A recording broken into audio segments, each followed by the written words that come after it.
ये लश्कर तैयबा की इंडिया से खौफ वाली ड्रिल है। जब ब्रह्मोस मिसाइल आकर तबाही मचाएगी, जब इंडियन एयरफोर्स बम गिराएगी, तो कैसे जान बचाना होगा, कैसे मलबे में दबे आतंकियों को बचाना होगा। हाफिज सईद के टॉप आतंकी कमांडर सबको ट्रेनिंग दे रहे हैं। मुरीद के हो या फिर बहावलपुर में 7 मई को इंडिया के हमले का बारूद अब तक महसूस किया जा सकता है।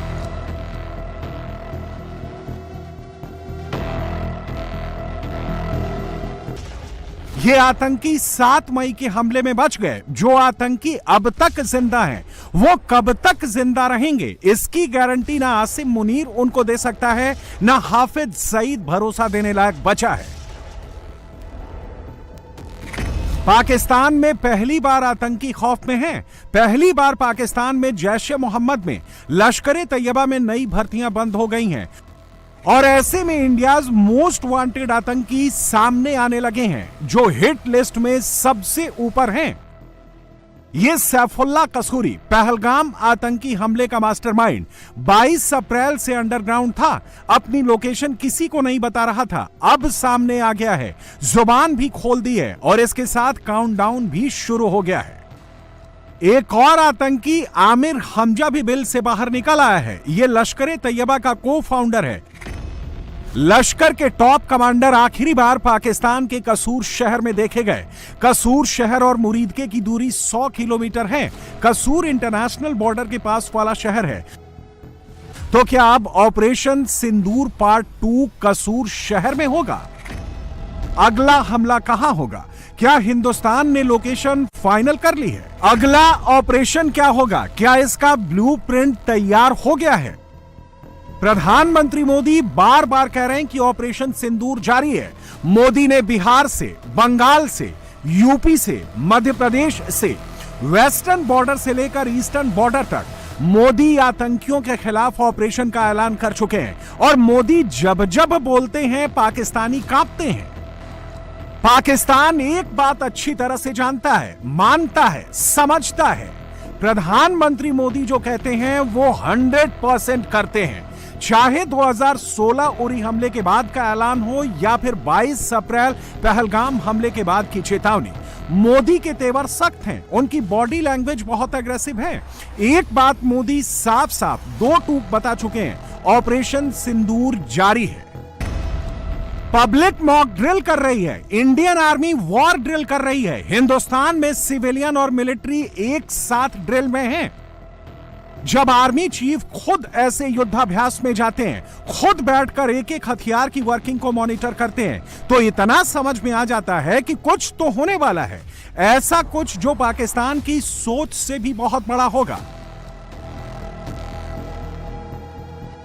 मोदी का अगला एक्शन क्या होगा, इसका अंदाजा पाकिस्तान के मौजूदा रिएक्शन से कुछ लगा सकते हैं। जब से मोदी ने पाकिस्तान को डायरेक्ट धमकी दी है, तब से पाकिस्तान के वजीर आजम और नए नए फील्ड मार्शल दुनिया के दौरे में निकल गए हैं। शहबाज किसी भी देश में जाते हैं, वही एक कहानी सुनाते हैं, इंडिया फिर हमला करने वाला है। इस बार कौन बचाएगा? 10 मई के बाद से पाकिस्तानी आर्मी नए हथियार खरीदना चाहती है। चीन से भीख में हथियार मांग रही है और तुर्की से उधारी में, क्योंकि मुनीर को यकीन है कि हिंदुस्तान का बदला अभी पूरा नहीं हुआ है, ऑपरेशन सिंदूर रुका नहीं है। अब बात इंडिया का अगला टारगेट कौन होगा, अगला टारगेट कहां पर होगा, अगला मिशन कौन सी इंडियन फोर्सेस को दिया जाएगा, इसकी एक लिस्ट मौजूद है।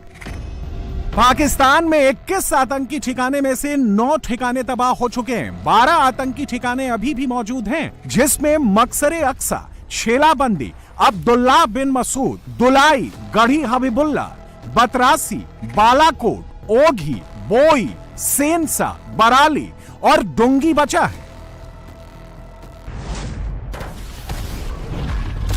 किसी भी जंग में, किसी भी हमले में सबसे बड़ी पावर सरप्राइज होता है।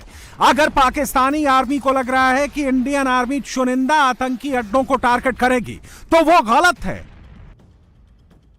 इतना तो पक्का होगा, जो लिस्ट में आतंकी अड्डे हैं वो खाली हो चुके होंगे या फिर वहां से टॉप आतंकी निकल गए होंगे। ऐसे में इंडियन आर्मी का टारगेट क्या होगा? क्या हाजी पीर पर कंट्रोल होगा?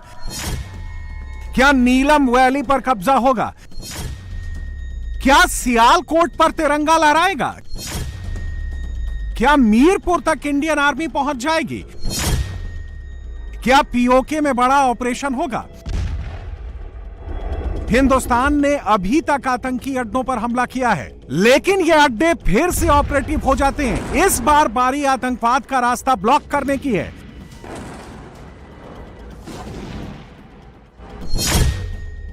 पाकिस्तान का आतंकी रूट कश्मीर में पीओके से होकर आता है। सबसे ज्यादा घुसपैठ हाजी पीर, नीलम घाटी, लीपा घाटी से होती है। अगर इस रूट पर कंट्रोल कर लिया जाए तो आतंकवाद पर परमानेंट फुल स्टॉप लगाया जा सकता है।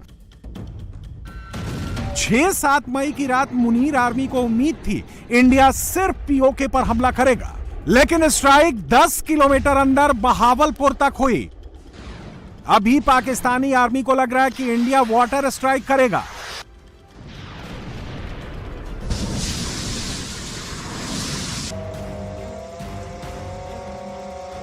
इस वक्त जो तैयारी चल रही है, जिस तरह से पूरा सिस्टम एक्टिव है, वो इतना तो बता रही है कि अगला एक्शन 7 और 10 मई से बड़ा होगा। पाकिस्तानी जनता जैसे ही सरहद पर हिंदुस्तान की तैयारी देखती है, मोदी को सुनती है और फिर पाकिस्तानी नेताओं की खामोशी को नोटिस करती है, तो समझ जाती है कि पाकिस्तानी आर्मी बैकफुट पर आ चुकी है। पाकिस्तान में इंडियन फाइटर जेट्स का इतना खौफ है, इंडियन मिसाइल्स का इतना डर है, सरहद पर जरा सी भी हलचल होती है, पूरा पाकिस्तान रात भर जागता है। पाकिस्तान इस वक्त सबसे नाजुक दौर से गुजर रहा है। पाकिस्तान का नक्शा अंदर और बाहर दोनों तरफ से फंसता जा रहा है। पाकिस्तान के एक तरफ ईरान है, एक तरफ अफगानिस्तान है और दूसरी तरफ हिंदुस्तान। ईरान के साथ संबंध सबसे खराब है, अफगानिस्तान के साथ जंग की नौबत आ चुकी है, इंडिया के साथ लड़ाई जारी है। ईरान का समर्थन पाने के लिए शहबाज शरीफ को परमाणु प्रोग्राम के समर्थन का ऐलान तक करना पड़ा था, जिससे अमेरिका नाराज हो गया है। अफगानिस्तान से बिना शर्त समझौता करने को तैयार है, क्योंकि पाकिस्तान इस वक्त 3 फ्रंट में फंसा है। यह पाकिस्तान से आतंकवाद पर हिसाब किताब करने का सबसे सही वक्त है। ऑपरेशन सिंदूर 1971 में जब पाकिस्तान के 2 टुकड़े हुए थे, तब पाकिस्तान को लगा था इंडिया से सिर्फ एटम बम ही बचा सकता है। पाकिस्तान की डिफेंस पॉलिसी परमाणु हथियार पर आधारित है। उसको लगता है कि एटम बम की धमकी से इंडिया हमला नहीं करेगा, जंग कभी शुरू नहीं होगी। लेकिन इसका जवाब किराना हिल्स से पाकिस्तान को मिल चुका है। आसिम मुनीर की पूरी एटॉमिक डॉक्ट्रिन एक मिसाइल ने बर्बाद कर दी। अब पाकिस्तान के लिए सबसे बड़ी चुनौती एटम बम को बचाना हो गया है। यह बात आसिम मुनीर, शहबाज शरीफ को भी पता है। अगर इंडिया से जंग हुई तो सबसे पहले उसके एटम बम खतरे में आ जाएंगे। अब पाकिस्तान के पास सिर्फ 2 रास्ते हैं। पहला, हाफिज सईद और मसूद अजहर को हिंदुस्तान को सौंप दे, या ऑपरेशन सिंदूर पार्ट 2 के लिए तैयार हो जाए, जो पहले 10 मई से भी ज्यादा खतरनाक होगा।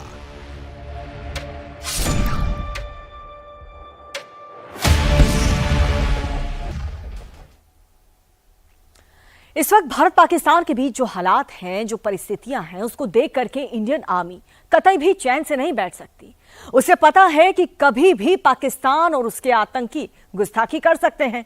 लेकिन अगर ऐसा होता है तो यह भी सच है कि इस बार भारत से जो प्रहार होगा वो कई गुना ज्यादा और भयानक होगा, क्योंकि इंडियन आर्मी की तैयारी नेक्स्ट लेवल के वॉरफेयर की है।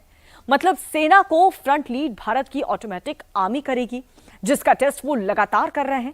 उसने ये टेस्ट पोखरण, बमीना, जोशीमठ, आगरा और गोपालपुर में किया है और सारे टेस्ट सक्सेसफुल रहे हैं। जो वॉरफेयर में हथियार यूज किए गए हैं, उसे सुनकर ही हिंदुस्तान के दुश्मनों के होश उड़ गए।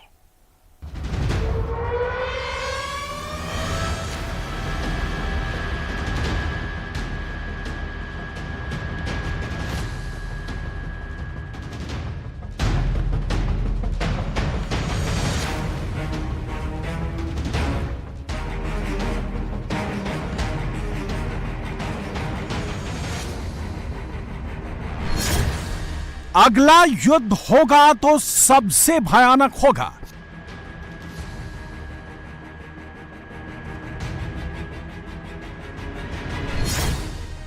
अब इंडियन आर्मी नहीं, ऑटोमेटिक आर्मी लड़ेगी।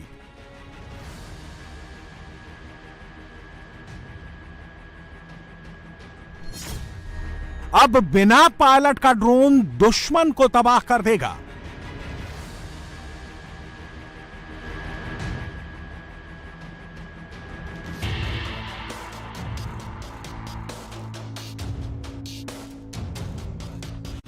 अगला युद्ध इस लेवल पर होगा जो पहले से कहीं ज्यादा खतरनाक होगा, और टेक्नोलॉजी में जो आगे होगा वही लीड करेगा। भारत के दुश्मन बेहद चालाक और मक्कार हैं। दुश्मन कभी भी गुस्ताखी कर सकता है। हर वक्त युद्ध जैसे हालात हैं। 4 दिन के युद्ध में एक बात तो साफ हो गई है कि अगली लड़ाई का बेस मॉडर्न वॉरफेयर ही होगा। भारत ने मॉडर्न वॉरफेयर में दुश्मन को पीछे करने की तैयारी शुरू कर दी है।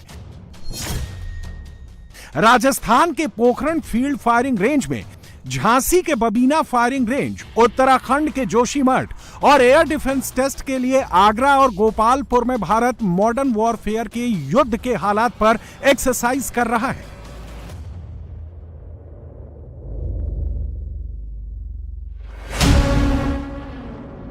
इन तैयारियों का सीधा मतलब है कि अगर टेक्नोलॉजी पर युद्ध हुआ तो भारत इसे नेक्स्ट लेवल पर ले जाएगा। जमीन पर भी टेक्नोलॉजी से युद्ध होगा और आसमान से भी टेक्नोलॉजी से होगा।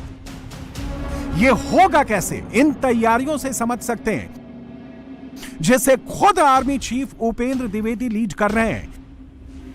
आर्मी अफसरों के सामने ही पोखरण बबीना जोशीमठ में मॉडर्न वॉरफेयर की प्रैक्टिस की गई।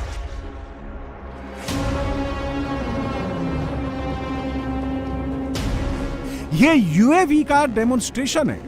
देखने में बेहद छोटा, लेकिन घाव बड़े गंभीर करता है। इसके एक प्रहार से टनों भारी टैंक तबाह हो जाता है। कम खर्च में, कम आवाज में घातक प्रहार। देखिए कैसे यह ड्रोन उड़ा, जमीन पर अपने टारगेट टैंक को लॉक किया।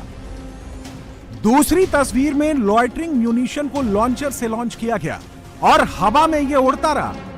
फिर इसने अपने टारगेट को लॉक किया और तबाह कर दिया। यह है मॉडर्न वॉरफेयर। ना कोई पायलट, ना कोई इंसान, मशीन से मशीन पर घातक प्रहार और दुश्मन का काम तमाम। सबसे अच्छी बात यह है कि मॉडर्न वॉरफेयर में इंडियन आर्मी आत्मनिर्भर बनकर लोहा लेने जा रही है। और भारत ने कैसी क्षमता विकसित कर ली है, उसको देखना है तो आईएसआर ड्रोन्स की प्रिसिजन अटैक को देखकर समझ सकते हैं। देखिए कैसे आईएसआर ड्रोन उड़ा, लेकिन वो बम लेकर उड़ा है। टारगेट को लॉक करता है और ठीक टारगेट पर बम ड्रॉप कर देता है।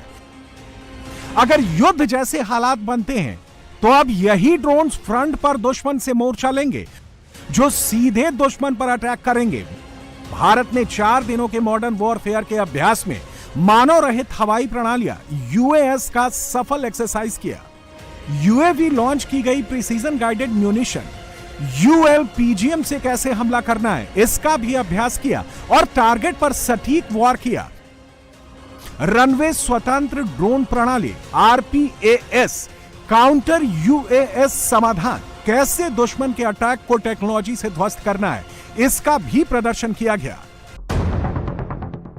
पाकिस्तान ने जिस तरह से हमला किया, उसको देखते हुए भारत आगे के युद्ध को मॉडर्न वॉरफेयर पर ही लड़ेगा, क्योंकि भारत दुश्मनों को किसी तरह की युद्ध के मैदान में बढ़त नहीं देना चाहता। इसीलिए उसने पूरी ताकत मॉडर्न वॉरफेयर में लगा दी है और भारत की तैयारी है कि वो अगला युद्ध नेक्स्ट लेवल पर ही लड़ेगा।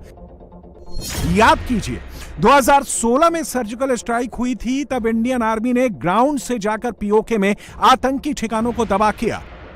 2019 में एलओसी क्रॉस कर एयर स्ट्राइक की थी, प्लेन भेजे थे। 2025 में अपने बॉर्डर से ही एलओसी और पीओके में मिसाइल मारी। अब इसके आगे टेक्नोलॉजी पर भारत की युद्ध की तैयारी है।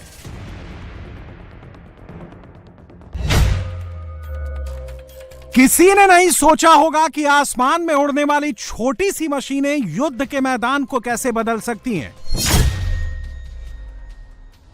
मॉडर्न वॉरफेयर में ड्रोन किस कदर खतरनाक हथियार बन सकते हैं, उसका अंदाजा ऑपरेशन सिंदूर में पूरी दुनिया ने देखा।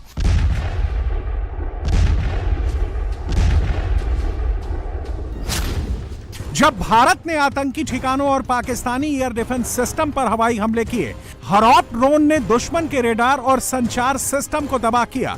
ये ड्रोन टारगेट के ऊपर मंडराते हैं, दुश्मन के रेडार सिग्नल को पकड़ते हैं और फिर मिसाइल की तरह उस पर टूट पड़ते हैं। दूसरी ओर 8 और 9 मई की रात को पाकिस्तान ने भी ड्रोन का इस्तेमाल किया। कश्मीर से लेकर राजस्थान तक 26 जगहों पर विस्फोटकों से लैस ड्रोन से हमला किया। हालांकि भारत के एयर डिफेंस सिस्टम ने इन ड्रोन्स को नाकाम कर दिया। ऑपरेशन सिंदूर के बाद से ड्रोन्स वॉरफेयर में भारत को और मजबूत होने की जरूरत दिखाई दी है, क्योंकि आने वाले दिनों में युद्ध में फ्रंट को ड्रोन्स ही लीड करने वाले हैं।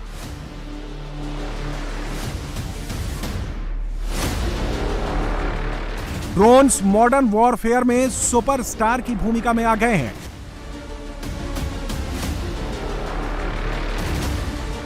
जो तेजी से तैनात हो जाते हैं, इन्हें पकड़ना मुश्किल है और ये सटीक निशाना लगाते हैं। सबसे बड़ी बात, इनमें कोई सैनिक या पायलट की जान खतरे में नहीं पड़ती। भारत पाकिस्तान के टेंशन में ड्रोन डिफेंस स्ट्रेटजी का सेंटर पॉइंट बन गया। रूस यूक्रेन युद्ध में भी ड्रोन्स अटैक ने गेम चेंजर का रोल निभाया है। 2020 के बाद से दुनिया के 80% ड्रोन व्यापार ने रफ्तार पकड़ी है। ड्रोन फेडरेशन ऑफ इंडिया के मुताबिक भारत अगले 12 से 24 महीनों में $47 करोड़ तक खर्च कर सकता है। यानी भारत ने मौजूदा पाकिस्तान के साथ संघर्ष से पहले अपनी ड्रोन इंडस्ट्री पर जितने खर्च किए थे, उससे 3 गुना ज्यादा खर्च करने जा रहा है। सच तो यह है कि ड्रोन्स ने हवा से युद्ध का पूरा मैकेनिज्म बदल दिया है। बात सिर्फ आसमान से वॉरफेयर की नहीं, जमीन से युद्ध में भी अब मॉडर्न वॉरफेयर का रोल बड़ा हो गया है और भारत किसी भी तरह इसमें पीछे नहीं रहना चाहता।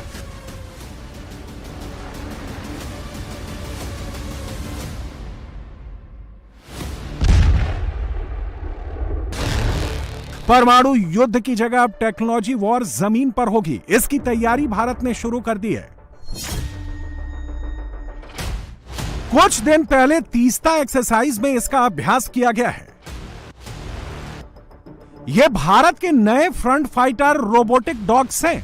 आगे के युद्ध में बॉर्डर पर मोर्चा ये संभालेंगे। भारत के सोल्जर जाने से पहले गोली ये चलाएंगे।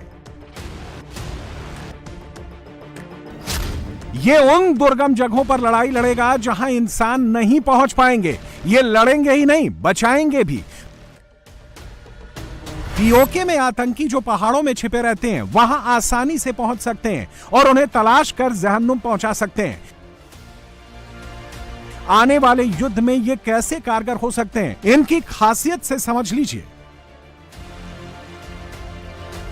इनके साथ चोटिल या घायल होने का खतरा नहीं होता, ना ही ये बीमार पड़ सकते हैं। इसलिए -40 डिग्री सेल्सियस से लेकर 55 डिग्री सेल्सियस जैसे एटमॉस्फेयर में भी मुस्तैदी से काम कर सकते हैं। इतना ही नहीं, ये अपने साथ 15 किलो तक का सामान ढो सकते हैं। इनकी डिजाइन ऐसे बनाई गई ताकि ये खड़ी चढ़ाई, खड़ी सीढ़ियों समेत पहाड़ी इलाकों को आसानी से पार कर सकें। अभी तक इंडियन आर्मी ने कम से कम 100 रोबोटिक डॉग्स तैनात किए हैं। इन रोबोट्स को दिल्ली के एओ आर्क कंपनी ने डेवलप किया है। 51 किलो वजनी रोबोटिक डॉग एक बार में चार्ज हो जाने के बाद 20 घंटे तक लगातार काम कर सकते हैं। इनमें NVIDIA के ग्राफिक कार्ड्स लगाए गए हैं। इन्हें रिमोट से तो ऑपरेट किया ही जा सकता है, ये ऑटोमेटिक रूप से भी काम कर सकते हैं। इंडियन आर्मी की मॉडर्न वॉरफेयर की एक्सरसाइज हर तरह के हालात से निपटने के लिए की जा रही है। पोखरन और बबीना की एक्सरसाइज राजस्थान की 1700 किलोमीटर की सीमा और पंजाब से सटे 425 किलोमीटर के बॉर्डर पर युद्ध के हालात बनते हैं तो कैसे निपटना है, उसी तरह जोशीमठ में हाई एल्टीट्यूड पर युद्ध के हालात बनते हैं तो वहां कैसे मॉडर्न वॉरफेयर का यूज करना है। जम्मू कश्मीर और भारत से एलओसी का इलाका 740 किलोमीटर लंबा है, जहां हिंदुस्तान के लिए जियोग्राफिकल बड़े चैलेंज हैं। यहां पर पहाड़ है, जंगल है और आतंकवादियों के शिविर हैं। यहां पर टेक्नोलॉजी में बढ़त भारत को युद्ध की स्थिति में लीड दिला सकती है। हिंदुस्तान, पाकिस्तान और चीन जैसे दुश्मनों को कोई भी ढील देने के मूड में नहीं है। इसीलिए आर्मी, एयरफोर्स, नेवी लगातार एक्सरसाइज कर रही हैं।